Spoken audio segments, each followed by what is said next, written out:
किसान भाइयों नमस्कार, मैं हिमांशु मिश्रा। मल्टीप्लाई तकनीक के यूट्यूब चैनल के माध्यम से आज मैं आपको बताऊंगा कि धान की उन्नत खेती कैसे करें, उसका पोषक प्रबंधन कैसे करें, उर्वरक प्रबंधन कैसे करें, जिससे कि आपको प्रति एकड़ बहुत अच्छा उत्पादन मिल सके। जी किसान भाइयों, अगर आप बढ़िया प्रबंधन करते हैं, आपके खेत की मिट्टी अच्छी है, आपके यहाँ पानी की व्यवस्था अच्छी है, आपके पास उन्नत बीज है, तब आराम से आप 30 से 35 कुंटल तक भी उत्पादन प्रति एकड़ के हिसाब से ले सकते हैं। हाँ, ये बिल्कुल सही है। किसान भाइयों, अब मैं बात करूंगा कि धान की फसल के कुछ विशेष बातों पर। किसान भाइयों, धान या चावल से हम पैडी कहते हैं, भारत की सबसे महत्वपूर्ण खाद्य फसल है जो कुल फसलें क्षेत्र का 1/4 क्षेत्र कवर करता है।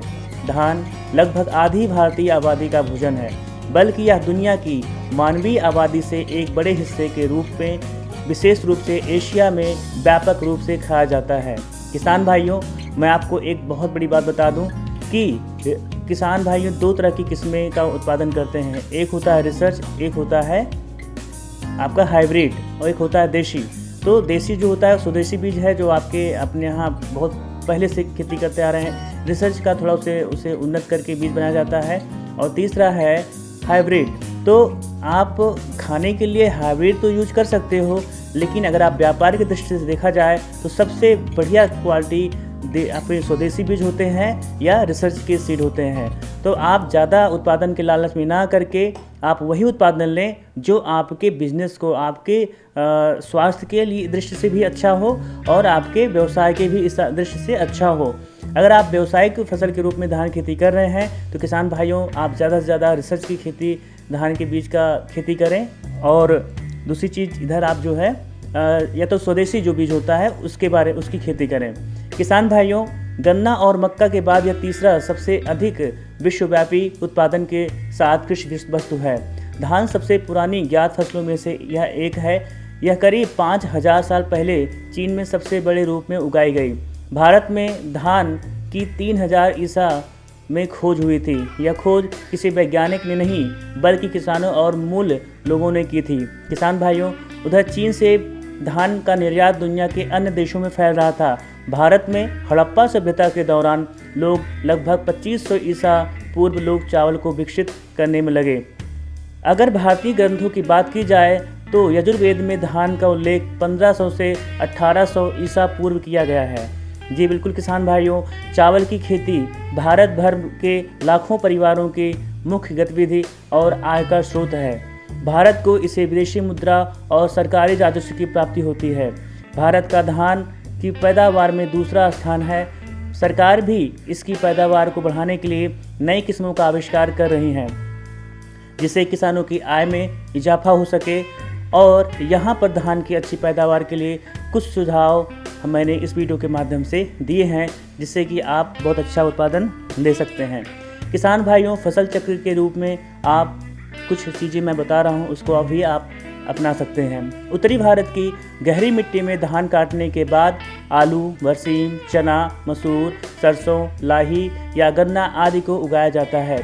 उत्तरी भारत के मैदानी क्षेत्रों में सिंचाई, विपणन आदि की सुविधा उपलब्ध होने के पर एक वर्षीय फसल चक्र में धान, गेहूँ, लोबिया, उड़द, मूंग या धान, सब्जी, मटर, मक्का या धान, चना, मक्का, लोबिया या धान, आलू मक्का या धान, लाही, गेहूँ या धान, लाही, गेहूँ, मूंग या धान, बरसीम या धान, गन्ना पेड़ी वाला या गेहूँ या मूंग, या ये 3 वर्षों में आप इसको रिपीट कर सकते हैं, फसल चक्र के रूप में अपना सकते हैं।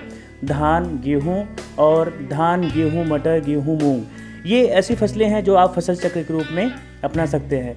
किसान भाइयों, रोपाई 2 तरह की विधि होती है। एक होती है परंपरागत विधि, जिसे हम रोपाई कर पहले नर्सरी तैयार करते हैं, उसके बाद बीज पौधरोपण करते हैं। दूसरा है श्री बीज से, और तीसरा है सीधे बुआई करना, बीज को सीधे बुआई के रूप में उपयोग करना। किसान भाई, रोपाई विधि हेतु बीज की मात्रा और उपचार।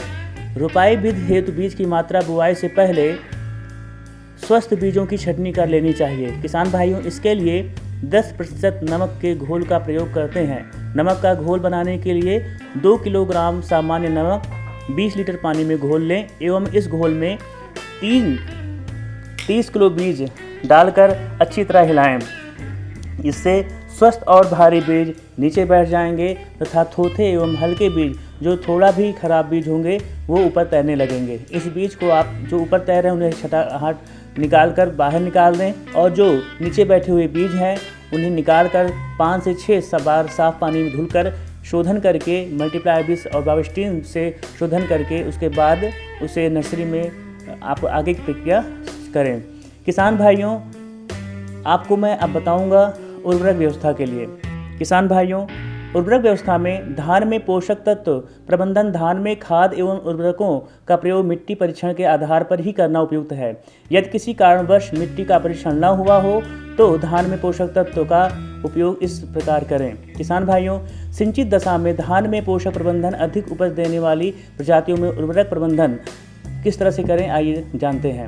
किसान भाइयों, धान में पोषक तत्व के लिए शीघ्र पकने वाली किस्मों में nitrogen 120 kilogram, phosphorus 60 kilogram, potash 60 kilogram प्रति हेक्टेयर के हिसाब से प्रयोग करना चाहिए, जिसमें नत्रजन या नाइट्रोजन की आधी मात्रा और फास्फोरस तथा पोटास की पूरी मात्रा रोपाई के पूर्व एवं नाइट्रोजन की शेष मात्रा को बराबर 2 बार में कल्ले फूटते समय तथा बाली बनने की प्रारंभिक अवस्था पर प्रयोग करना चाहिए। किसान भाइयों, मध्यम देर से पकने वाली किस्मों पर nitrogen 150 kilogram, phosphorus 60 kilo, potash 60 kilo प्रति हेक्टेयर प्रयोग करना चाहिए, जिसमें नाइट्रोजन की आधी मात्रा और फास्फोरस तथा पोटास की पूरी मात्रा रोपाई के पूर्व तथा नाइट्रोजन की शेष मात्रा को 2 बार में कल्ले फूटते समय और बाली बनने की प्रारंभिक अवस्था में प्रयोग करना चाहिए। किसान भाइयों, अब हम बात करते हैं सुगंधित धान की बौनी किस्मों में पोषक तत्वों का प्रबंधन। धान में पोषक तत्व हेतु nitrogen 120 kilogram, phosphorus 60 kilogram, potash 60 kilogram प्रति हेक्टेयर प्रयोग करना चाहिए और शीघ्र मध्यम समय से पकने वाली किस्में तथा सुगंधित धान में nitrogen 60 kilogram, phosphorus 30 kilogram, potash 30 kilogram प्रति हेक्टेयर प्रयोग करना चाहिए। शीघ्र मध्यम समय में पकने वाली जिसमें नाइट्रोजन की मात्रा तथा फास्फोरस और पोटास की पूरी मात्रा रोपाई के पूर्व तथा नाइट्रोजन की शेष मात्रा को बराबर 2 बार में कल्ले फूटते समय तथा बाली बनने की प्रारंभिक अवस्था पर प्रयोग करना चाहिए। किसान भाइयों, दाना बनने के बाद उर्वरक का प्रयोग न करें। किसान भाइयों, सीधी बुवाई हेतु पोषक तत्वों का प्रबंधन। धान में पोषक तत्वों के प्रबंधन के लिए अधिक उपज देने वाली किस्मों की सीधी बुवाई में प्रति हेक्टेयर नाइट्रोजन 100 से 120 किलो, फास्फोरस 50 से 60 किलो और पोटास 50 से 60 किलोग्राम का उपयोग करना चाहिए, जिसमें नाइट्रोजन की 1/4 भाग और फास्फोरस तथा पोटास की पूर्ण मात्रा कुंड में बीज के नीचे डालें। शेष नाइट्रोजन को 2/4 भाग कल्ले फूटते समय और शेष 1/4 भाग बाली बनने के प्रारंभिक अवस्था पर उपयोग करें। किसान भाइयों, ध्यान रहे, धान में पोषक तत्वों हेतु किसान भाई ध्यान दें कि लगातार धान एवं गेहूं वाले क्षेत्रों में गेहूं धान की फसल के बीच हरी खाद का प्रयोग करें अथवा धान की फसल में 10 से 12 टन प्रति हेक्टेयर गोबर की खाद का प्रयोग करें। किसान भाइयों, अब मैं आपसे बात करूंगा कि अगर आप मल्टीप्लायर तकनीक का इस्तेमाल कर रहे हैं तो कैसे करें। किसान भाइयों, बीज शोधन में 20 ग्राम मल्टीप्लायर प्लस 2 ग्राम बाविस्टीन प्रति 4 किलो बीज के हिसाब से बीज शोधन करें। अब उर्वरक कैसे करना है, आइए बताते हैं। पहला उर्वरक, बीज बुआई या पौधरोपण के समय आप 500 ग्राम मल्टीप्लायर, 20 किलो DAP और 20 किलो MOP प्रति एकड़ के हिसाब से कोटिंग करके देना है।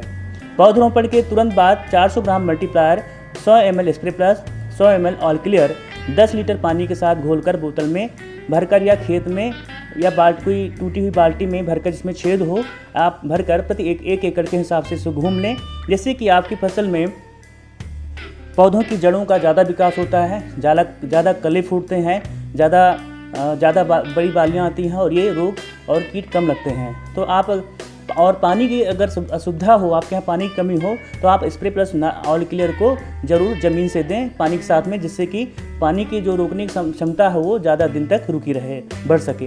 किसान भाइयों, दूसरा उर्वरक कैसे करना है आइए बताते हैं। जब दूसरा उर्वरक देने का समय हो, यानी बीज बुआई या पौधरोपण के चौथे सप्ताह यानी 25 दिन के आसपास, तो यूरिया 30 किलो उपयोग करते समय, सिंचाई के समय या मल्टीप्लायर 500 ग्राम प्रति एकड़ उपयोग करें। साथ में 30 किलो यूरिया के साथ में 500 ग्राम मल्टीप्लायर कोटिंग करके देना है। इसके बाद किसान भाइयों, बुआई या पौधरोपण के 9वें सप्ताह यानी 65 दिन के आसपास तीसरी बार उर्वरक देना है। उस समय 30 किलो यूरिया के साथ 500 ग्राम मल्टीप्लायर कोटिंग करके देना होता है। किसान भाइयों, स्प्रे में पौधरोपण के 5वें दिन से और बीज बुआई के 15वें दिन से multiplier 20 gram, all clear 5 ml, spray plus 2 ml 15 litre पानी के साथ में 8 दिन के अंतर पर स्प्रे करें। और इसके 8 दिन से multiplier 250 gram, all clear 70 ml, Narayan 350 ml, spray plus 30 ml 200 litre पानी के साथ में प्रति एकड़ के हिसाब से कम से कम 2 बार स्प्रे करें। इस तरह से आप अच्छे से मल्टीप्लायर टेक्निक का इस्तेमाल करके आप बहुत अच्छा उत्पादन ले सकते हैं। किसान भाइयों, मेरे द्वारा दी गई जानकारी आपको कैसी लगी? धान में पोषक तत्वों का प्रबंधन मल्टीप्लायर बेस से जरूर करें। इससे आपकी फसल में उत्पादन बढ़ेगा, खेत की मिट्टी की उर्वरा शक्ति बढ़ेगी। खेत की मिट्टी जो कड़ी होती जा रही है रासायनिक का उपयोग करके, वो आप भुरभुरी बना सकते हैं, केंचुओं की वृद्धि कर सकते हैं, सूक्ष्म जीवों का विकास कर सकते हैं। किसान भाइयों, आप धान की फसल को पूर्ण रूप से रोग मुक्त, कीट मुक्त बना सकते हैं। बालियाँ ज़्यादा लंबी आएंगी, ज़्यादा दाने आएंगे, दाने ज़्यादा स्वस्थ और दानों से भरे हुए होंगे और दानों का वजन भी ज़्यादा होगा। किसान भाइयों, मल्टीप्लायर तकनीक इस्तेमाल करके आप अपनी फसल को स्वस्थ बना सकते हैं और अधिक उत्पादन देने योग्य बना सकते हैं। आप एक एकड़ से 25 से 35 कुंटल उत्पादन ले सकते हैं। किसान भाइयों, मल्टीप्लायर तकनीक मंगवाने के लिए आप दिए गए नंबर पर संपर्क करें। फिर से नई वीडियो साथ मिलूंगा। जय हिंद, जय भारत।